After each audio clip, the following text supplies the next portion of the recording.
গত ভিডিওতে আমরা দেখেছিলাম যে হচ্ছে সেন্ড ফর পেমেন্ট করে কিভাবে ট্রানজাকশন হচ্ছে নাম্বার ক্রিয়েট করতে হয়।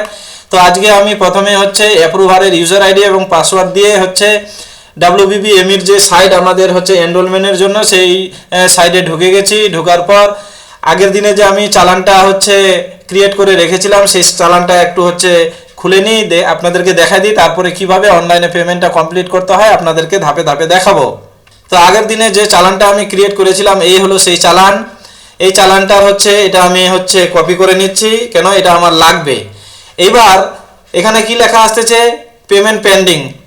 পেমেন্ট পেন্ডিং কেন আছে, কেন যে এটার আমি এখনো পেমেন্ট করে নাই, আগের দিনে পেমেন্ট করতে পারিনি, কেন যে হচ্ছে বোর্ডের যে নিয়ম সেই নিয়ম অনুযায়ী যেদিন হচ্ছে ট্রানজাকশন লিস্ট ট্রানজাকশন নাম্বারটা ক্রিয়েট হবে বা সেন্ড ফর পেমেন্ট আমি করব বা ট্রানজাকশনটাকে সেন্ড হচ্ছে করব ক্রিয়েট করব, সেই দিন হচ্ছে অনলাইনে পেমেন্ট করা যায় না। তার ঠিক পরের দিন দুপুর 12টার পরেই হচ্ছে অনলাইনে পেমেন্ট করা যায়। তার জন্য আজকে আমরা পেমেন্ট করব একদিন পর।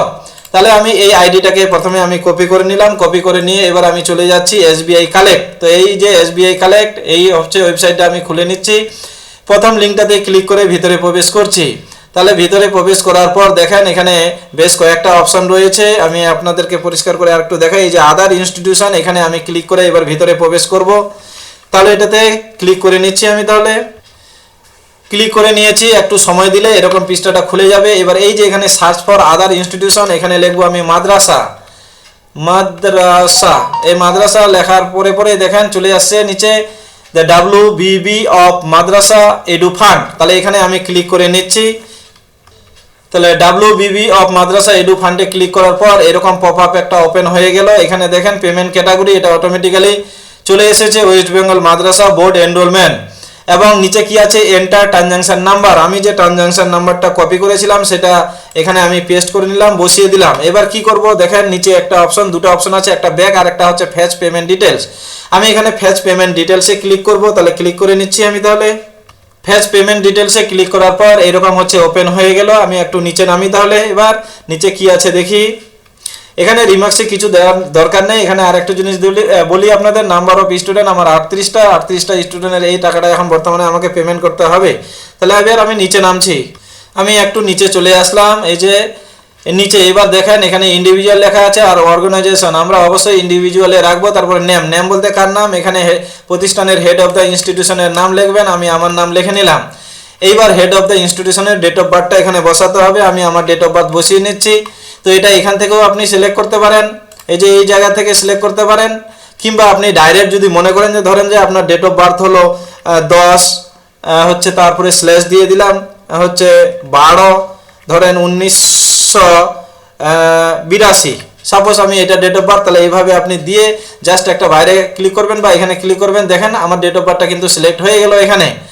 এবার কি করব, mobile number, head of the ইনস্টিটিউশনের মোবাইল নাম্বার দিতে হবে। এখানে হচ্ছে প্রতিষ্ঠানের হচ্ছে ইমেল আইডিটা দিয়ে দিতে হবে। একইভাবে এখানে ক্যাপচাটা এবার দিয়ে দিতে হবে এবং এখানে চেক বক্সটাকে ক্লিক করে নিতে হবে, I have read and agreed to the term and condition.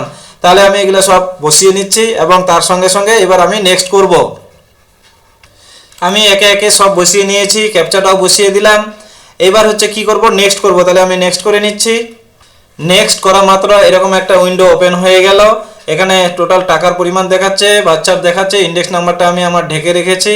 এবার আবার আমি নেক্সট করব। তাহলে আবার নেক্সট করার পর এরকম অপশন ওপেন হয়ে গেল। এখানে দেখেন কি বলতেছে, net banking state bank of ইন্ডিয়ার মাধ্যমে যদি আপনি হচ্ছে টাকাটা কাটান তাহলে কোনো হচ্ছে চার্জেসই লাগবে না, এবং অন্য ব্যাংক দিয়েও যদি কাটেন নেট ব্যাংকিংয়ের মাধ্যমে কোনো টাকা লাগবে না।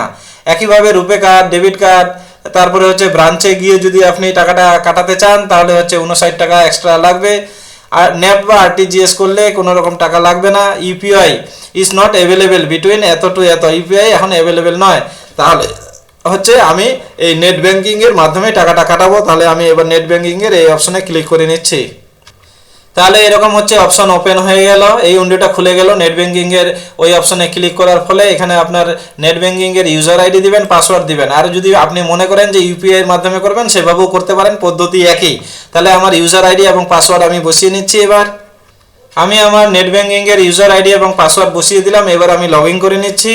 এই যে অপশন লগ ইনের, এখানে আমি ক্লিক করে লগ ইন করছি।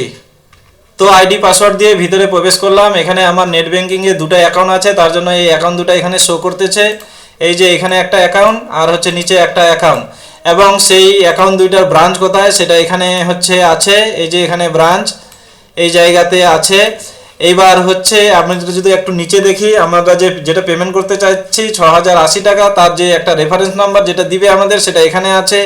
এখানে ইনস্টিটিউশন নেম লেখা আছে। এবার এখানে যে মাদ্রাসা বোর্ড তার যে অ্যাকাউন্ট নাম্বার এখানে আছে, আমি একটু জাস্ট হাইড করে রেখেছি এবং টাকার পরিমাণটা অটোমেটিক্যালি এখানে দেখাচ্ছে। একটু এবার নিচে নামি। এবার কনফার্ম বাটনটা হচ্ছে প্রেস করতে হবে। আপনি যদি কনফার্ম থাকেন এবং নেট ব্যাঙ্কিংয়ের মাধ্যমে যদি করেন তাহলে এবার কনফার্ম বাটন ক্লিক করবেন, না থাকলে রিসেট করে নিতে পারেন। তাহলে আমি এখানে কনফার্ম করে নিচ্ছি। কনফার্ম করার আগে আরেকটু আপনাদেরকে বলে নেই, যদি নেট ব্যাঙ্কিংয়ের মধ্যে যদি দুটো অ্যাকাউন্ট থাকে তাহলে কোন অ্যাকাউন্ট থেকে আপনি টাকাটা কাটাতে চাইছেন সেই অ্যাকাউন্টটাকে সিলেক্ট করে নেবে। আমি এই অ্যাকাউন্ট থেকে কাটাবো, তার জন্য এটা সিলেক্ট করে নিলাম। এইবার আমি কনফার্ম করে নিব। নিচে যাচ্ছি, তাহলে এই হচ্ছে কনফার্ম বাটন, এখানে তাহলে আমি ক্লিক করে নিচ্ছি। কনফার্ম করার পর এরকম হচ্ছে ওপেন হয়ে যাবে এরকম পৃষ্ঠা। এবার দেখেন নিচে লেখা আছে হচ্ছে please use confirm button two proceed after entering OTP. আমার যে নেট ব্যাঙ্কিংয়ে যে টাকাটা কাটাতে চাইছি এমনি এমনি তো কাটবে না। এখানে দেখেন এই যে মোবাইল নাম্বার একটু দেওয়া আছে, এই মোবাইল নাম্বারে আমার পাসওয়ার্ড চলে এসেছে। এবার নিচে নেমে সেখানে পাসওয়ার্ডটা আমি পুট করব। এই যে নিচে যাচ্ছি, তাহলে একটু আমি ওটিপিটা বসিয়ে নিয়েছি। এবার কনফার্ম বাটন হচ্ছে প্রেস করব। কনফার্ম বাটনটা ক্লিক করার পর আমি কিছুক্ষণ সময় দিলাম প্রসেস হতে। প্রসেস হওয়ার পর আমাকে এইরকম দেখাচ্ছে your transaction has been successfully completed, অর্থাৎ আমার ট্রানজাকশানটা কমপ্লিট হয়ে গেল। অর্থাৎ আমি যে ফর্ম ফিল আপের টাকাটা জমা করতে চাইছিলাম সেটা কিন্তু জমা হয়ে গেল। আপনাদেরকে একটু নিচে দেখাবো কি কি এসেছে। একটু নিচে আসলাম, এই যে এরকম your transaction has been successfully completed এবং এরকম অপশনগুলো আমাদের এবার দেখাচ্ছে। এখানে সব কিছু দেওয়া আছে। রেফারেন্স নাম্বারটাও আমাকে দিয়ে দিয়েছে। এই হলো আমার রেফারেন্স নাম্বার যে ট্রানজাকশানটা করলাম। নিচেও আর একটু দেখাবো আপনাদেরকে। এই হচ্ছে নিচে চলে আসলাম। এই হচ্ছে এরকম দেখাচ্ছে যে ট্রানজাকশান নাম্বারটা ছিল সেখানে এখানে এটা চলে এসেছে। ইন্ডেক্স নাম্বারটা আমি হাইড করে রেখেছি, আমার ইমেল আইডিটাকেও হাইড করে রেখেছি এবং মোবাইল নাম্বারটাকেও হাইড করে রেখেছি। এবার যদি আপনি মনে করেন এটাকে প্রিন্ট করবেন, প্রিন্ট করে নিতে পারেন, না হলে ডাউনলোড করে রেখে দেন, পরবর্তীকালে অডিটে আপনার কাজে লাগবে। এরপরে আমরা চলে যাব যে ট্রানজাকশানের যে ওই পৃষ্ঠাটা যেখানে ছিল সেখানে কেমন কি এসেছে সেটা আপনাদেরকে এক নজরে একটু দেখিয়ে নিই। এই হচ্ছে আমাদের পেমেন্ট কমপ্লিট করে আমি আবার হচ্ছে লগ ইন করে নিলাম অ্যাপ্রুভারের ইউজার আইডি এবং পাসওয়ার্ড দিয়ে। তো একটু যদি নিচে নামি দেখেন, আমি এখান থেকে এই যে এখানে ক্লিক করছি আবার ট্রানজাকশান থেকে ক্লিক করার পর ট্রানজাকশান লিস্টে আসলাম। লিস্টে আসার পরও এই যে ট্রানজাকশান নাম্বারটা পেয়েছিলাম এটা দিয়ে যে আমি পেমেন্ট করলাম, তারপরেও কিন্তু এখনও দেখাচ্ছে পেমেন্ট পেন্ডিং। পেমেন্ট পেন্ডিং দেখাবে, এটা 48 ঘন্টা কিংবা 72 ঘন্টা পর্যন্ত পেমেন্ট পেন্ডিং দেখাতে পারে। যখন প্রসেসটা টোটাল কমপ্লিট হয়ে যাবে তখন কিন্তু এখানে পেমেন্ট সাকসেসফুল দেখাবে আপনাকে স্ট্যাটাসে। এটা বোর্ডেরই হচ্ছে ওয়েস্ট বেঙ্গল বোর্ড অফ মাদ্রাসা এডুকেশনেরই নির্দেশ যে পেমেন্ট করার পর সঙ্গে সঙ্গে আপনার এখানে রিফ্লেক্ট হবে না স্ট্যাটাসে। মিনিমাম আপনাকে হচ্ছে 48 ঘন্টা অপেক্ষা করতে হবে, কাউকে 72 ঘন্টা পর্যন্ত অপেক্ষা করতে হচ্ছে, তারপরেই পেমেন্টটা সাকসেসফুল দেখাচ্ছে। তো এবার কথা হচ্ছে তারপরেও যদি আপনার পেমেন্ট আর 72 ঘন্টা পার হয়ে যাওয়ার পরেও সাকসেসফুল না দেখায় তাহলে আপনি অবশ্যই বোর্ডের যে হচ্ছে এক্সাম যে বিভাগ এক্সামিনেশন যে সেকশন রয়েছে সাবানা শামীম মহাশয়া ডেপুটি সেক্রেটারি এক্সাম, ওনার সঙ্গে যোগাযোগ করবেন, তাহলে আপনার প্রবলেম সলভ হয়ে যাবে। আপনাদেরকে তাহলে কিভাবে পেমেন্ট করতে হয় তার বিস্তারিত আপনাদেরকে হচ্ছে দেখালাম। তারপরেও যদি আপনাদের কোথাও অসুবিধা হয় আপনারা অবশ্যই জানাবেন, আমি চেষ্টা করব যথাসাধ্য উত্তর দেওয়ার জন্য। আজ এ পর্যন্তই, ধন্যবাদ।